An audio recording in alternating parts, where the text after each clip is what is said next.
Jaleswar premier ଲିଗ୍ର cricket tournament season 3ର ଉଦ୍ଯାପନୀ ଉତ୍ସବ ହାଜିବାବା ଆଥଲେଟିକ୍ କ୍ଲବ ଆନୁକୂଲ୍ୟରେ Jaleswar premier league cricket tournament season 3ର ଫାଇନାଲ ଖେଳ ସହିତ ଉଦ୍ଯାପନୀ ଉତ୍ସବ ଗତକାଲି ସନ୍ଧ୍ୟାରେ ଅନୁଷ୍ଠିତ ହୋଇଯାଇଛି।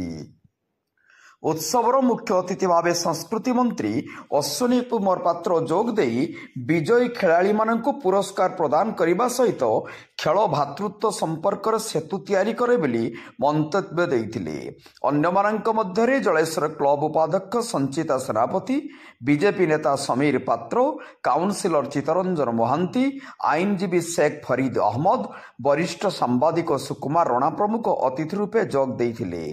फाइनाल मैच रे man of the match Vicky Das होइथिबा बेले man of the series Satyajit Pradhan विवेचित होई मुख्य अतिथि तथा मंत्री निकटरू ट्रॉफी ग्रहण करथिले। स्थानीय काउंसिलर तथा मुख्य उपदेष्टा मीर अब्बास अली पौरत्व अनुष्ठित उत्सव रे क्लब सभापति शेख मैताब अली, संपादक मीर मनीरुद्दीन, उपसभापति शेख अफ्ताब प्रमुख उपस्थित रही विभिन्न वर्ग रे कृतित्व लाभ करिथिबा टीम और खेलाड़ी माननकु पुरस्कार बंटन करथिले। पौरांचल 7 नंबर वार्डर दहण पड़िया 12 दिन धरी चली लीग मैच रे शेष दिन फाइनाल खेल रे गौसिया वॉरियर्स और राइजिंग मून दल मध्य होइतिला।